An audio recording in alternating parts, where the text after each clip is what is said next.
रात के 3 बज रहे हैं और अब मैंने अपना पूरा वीडियो ख़त्म करके अपना ये स्किन केयर किया है। इतनी मेहनत करती हूँ मैं, मेरे चैनल को एटलीस्ट सब्सक्राइब तो कर लिया करो।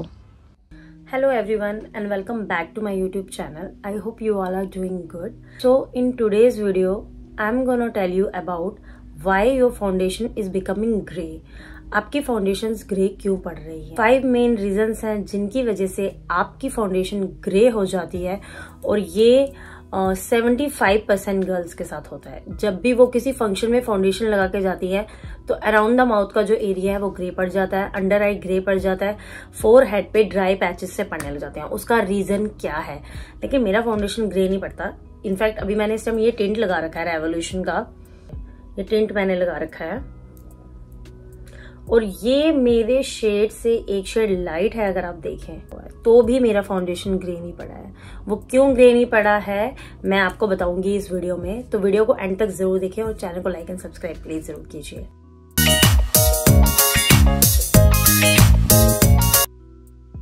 तो 5 जो भी मेजर रीजन है फाउंडेशन ग्रे पड़ने के, उसमें सबसे पहला और सबसे इम्पोर्टेंट जो फैक्टर है वो है आपका CTM, मतलब क्लेंजर, टोनर एंड मॉइस्चराइजर।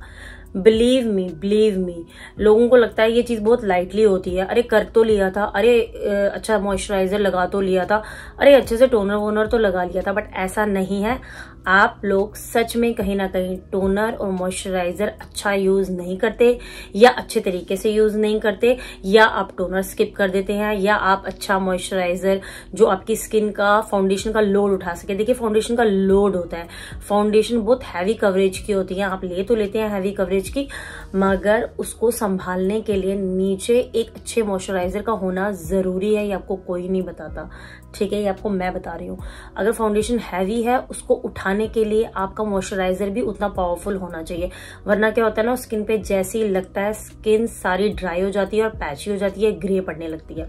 तो ये बहुत इंपॉर्टेंट स्टेप है। अच्छे से पहले स्किन को धोया करिए, अपने फेस को अच्छे से वॉश कीजिए, टोनर लगाइए, मॉइस्चराइजर लगाइए, देन फाउंडेशन लगाइए। जब फाउंडेशन पे 1000-2000 का खर्चा कर देते हैं तो एक टोनर में क्या होता है, toner is a rose water, plum का रोज वाटर है, मैं ये यूज करती हूँ, ठीक है। और मेरे पास एक और टोनर है, आई शो यू। यस, और मैंने आप लोगों को अपनी पहली भी वीडियो में बोला है कि मैं रिकोट का रोज टोनर हमेशा अपने साथ रखती हूँ। मेरे पास 2 टोनर है और मॉइस्चराइजर भी। मॉइस्चराइजर की बहुत बड़ी वैरायटी है मार्केट में, आप कोई भी ले लें आपको जो सूट करता है, मगर अच्छा सा मॉइस्चराइजर ले लें। बट मॉइस्चराइजर को पहले अच्छे से लगाया करिए, ये नहीं कि थोड़ा थोड़ा लगा लिया। मॉइस्चराइजर को लगा के थोड़ा टाइम वेट कीजिए। दूसरी मेन गलती आप लोग ये करते हैं कि आप ना जब भी ये सब CTM करते हैं, आप क्या करते हैं, बस किया और साथ ही फाउंडेशन लगा ली। लाइक डेमो करके दिखाती हूँ।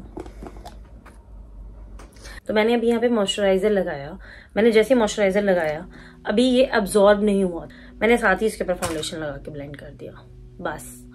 अब क्या होगा, अगर आपके मॉइस्चराइजर में ऑयल है और वो ऑयल बेस है, वो आपकी फाउंडेशन को ग्रे करके ही छोड़ेगा या वो ड्राई पैच ले आएगा। क्यों? क्योंकि वो साथ में मर्ज हो गया, उसके अंदर के ऑयल फाउंडेशन में मिक्स हो गए और वो ग्रे पड़ेगा या वो ड्राई पैच कर देगा। तो आपको क्या करना है, आपको मॉइस्चराइजर लगा के ना 2-3 मिनट वेट कर लीजिए, थोड़ा जल्दी तैयार होना शुरू कीजिए ना। आप क्यों उसी टाइम पे तैयार होना शुरू कर दिए जब फंक्शन आने वाला होता है? 2 आवर बिफोर तैयार होना शुरू कीजिए, क्योंकि तब तक मेकअप भी बहुत अच्छे से सेट हो जाता है और ग्लो भी कर जाता है। तो मॉइस्चराइजर लगाने के 1-2 मिनट के बाद ही फाउंडेशन अप्लाई कीजिए। थर्ड मेन रीजन ये है कि आप अपनी फाउंडेशन में कोई भी रैंडम ऑयल मिक्स कर रहे हैं। ऐसा बहुत से लोग करते हैं, हाइलाइटर मिक्स कर देते हैं। ये आपकी गेम्स नहीं है। अगर आप मेकअप आर्टिस्ट नहीं है, आपको ये संभालना नहीं है। अब ये सब गेम मत किया करिए कि इंस्टाग्राम पे देखा कि उसने अपने फाउंडेशन में हाइलाइटर मिक्स करके लगा लिया था, इंस्टाग्राम पे देखा उसने फाउंडेशन डाली, इसमें 2 ड्रॉप अपने हाइलाइटर वाले वो ड्रॉप में आ रहे हैं आजकल, वही मिक्स करके लगा लिया, शाइन आ जाएगी। अच्छे लगना तो दूर की बात है, आपका क्या होगा वहां पे, जैसे ही आपने ड्रॉप उसमें मिक्स किया, उसमें अगर ऑयल है, क्योंकि आपको तो पता नहीं है कि कौन सा प्रोडक्ट मिक्स करना है कौन सा नहीं, आपने तो जस्ट एक हैक देख लिया था वहां से कि फाउंडेशन के अंदर ही हम कोई भी हाइलाइटर मिक्स करेंगे और फेस पे लगा लेंगे। जैसे जैसे ड्राई होता चला जाएगा, सारा ड्राई आउट पड़ जाएगा या सारा ग्रे पड़ जाएगा या ड्राई पैचेस पड़ने शुरू हो जाएंगे। हाइलाइटर का काम अलग है, फाउंडेशन का काम अलग है। आप इन चीजों से मत खेलिए, पहले फाउंडेशन लगाइए, उसके बाद हाईलाइटिंग कीजिए, उसको अच्छे से अब्जॉर्ब हो देने के बाद। नाउ फोर्थ रीजन, जो कि बहुत ही बड़ा रीजन है, वो रीजन ये है कि कंसीलर का काम होता है कंसील करना, और उसको आपके फाउंडेशन से हमेशा डार्क ही होना चाहिए। ये मेन रीजन है। आप क्या कर रहे हैं, फाउंडेशन तो अपने शेड का ले लिया, अगर लिया तो ठीक है, वरना ऑनलाइन देख के जो मंगा रहे हैं वो भी सबसे बड़ी गलती कर रहे हैं, वो भी मैं डिस्कस करूंगी आगे। तो क्या करते हैं, आप फाउंडेशन जब लेते हैं, आप सोचते हैं कंसीलर तो मैं एक शेड लाइट लगा लूं। लाइट नहीं लगाना है, कंसीलर आपकी प्रॉब्लम से मैच करता होना चाहिए। अगर आपके डार्क सर्कल है तो वो भी डार्क होना चाहिए। कंसीलर लाइट लगाने के बाद फाउंडेशन अपने शेड की लगा ली, नीचे वाला लाइट, ऊपर वाला टोन टू टोन सब ग्रे पड़ जाएगा। लाइट चीजें जितनी भी आप अपने स्किन से लगाती जाएंगी, चाहे वो आपका फाउंडेशन हो चाहे वो आपका कंसीलर हो, वो आपके फाउंडेशन को ग्रे करेगा ही करेगा। कंसीलर जब भी लीजिए 2 शेड डार्क चले जाइए अपने प्रॉब्लमेटिक एरिया से। ये मैं यहाँ पे ना, ये रटाफिकेशन नहीं हो सकता कि मैंने सबको बोल दिया 2 शेड डार्क 2 शेड डार्क, तो वो 2 शेड डार्क किससे 2 शेड डार्क, अपने प्रॉब्लमेटिक एरिया से 2 शेड डार्क जाना है आपको, रट्टा नहीं करना है आपको, अपने प्रॉब्लम से 2 शेड डार्क जाना है, ठीक है। उसके ऊपर अपने ही टोन का फाउंडेशन लगाना है। ये आपका मेन रीजन हो जाता है जब आपकी फाउंडेशन जो ग्रे होती है ना, इस एरिया में स्पेशली और इस एरिया में। 5th मेजर रीजन जो आपका है, अच्छा ये मैंने अपनी फैमिली में भी बहुत लोगों को वैसे करते हुए देखा है कि सिंपल ये ऑरेंज कंसीलर अपने अंडर आई में लगाने के बाद सीधे फाउंडेशन लगा लो, तो ये एरिया तो ग्रे ही पड़ जाएगा। मैं आपको भी करके दिखाती हूँ, जैसे कि ये है इस तरह से।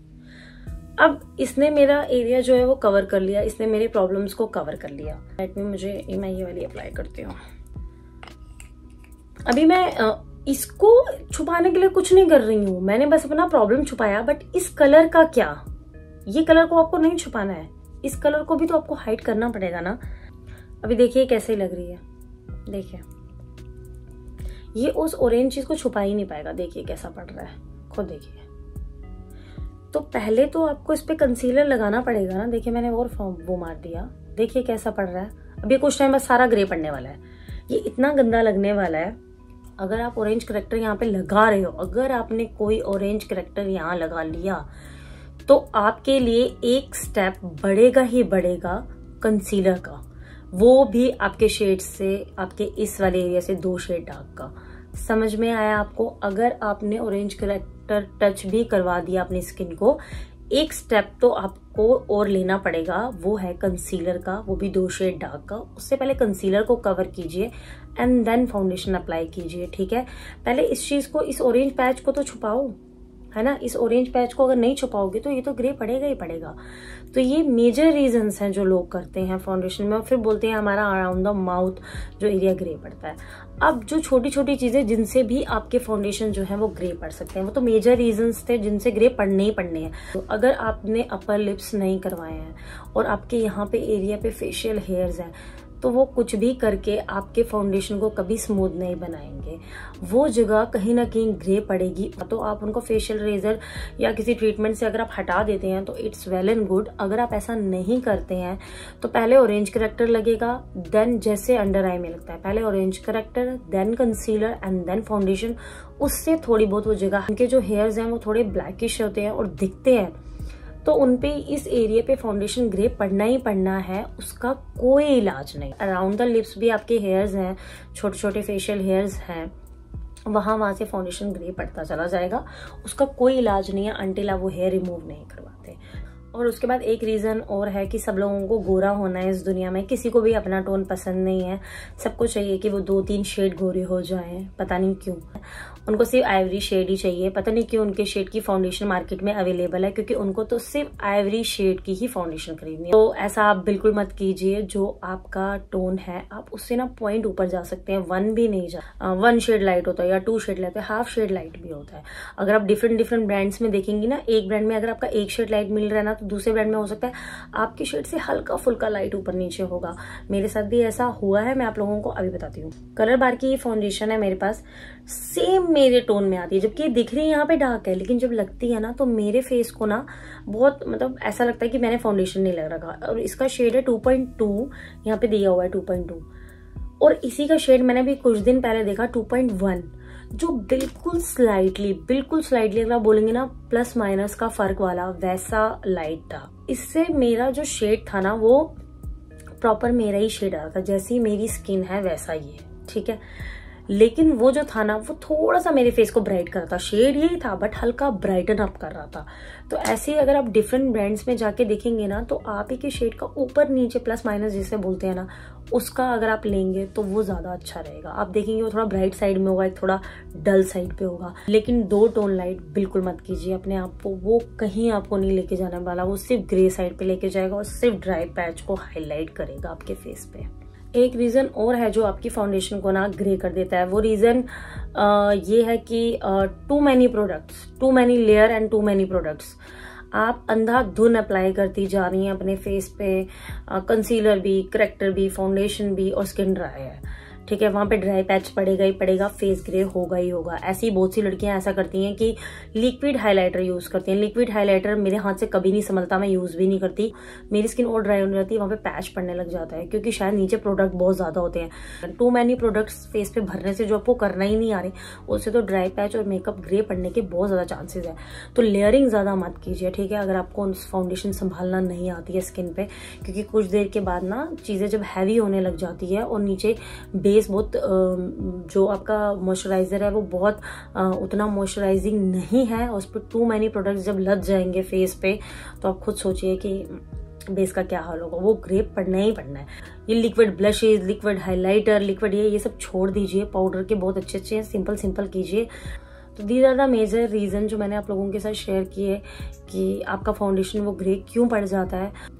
तो ये थी मेरी आज की वीडियो। आई होप आप लोगों को अच्छे से समझ आया होगा आपकी फाउंडेशन क्यों ग्रे पड़ रही है। लेकिन उसके बावजूद भी अगर आपको लगता है कि आपके और किसी वजह से ग्रे पड़ रहा है तो आप मुझे डिस्कस करना चाहते हैं तो आप कमेंट सेक्शन में लिखिए, मैं रिप्लाई ज़रूर करूंगी। मेरे वीडियो को एंड तक देखा करिए ताकि कोई भी पॉइंट मिस ना हो जाए। And thank you so much for watching my video.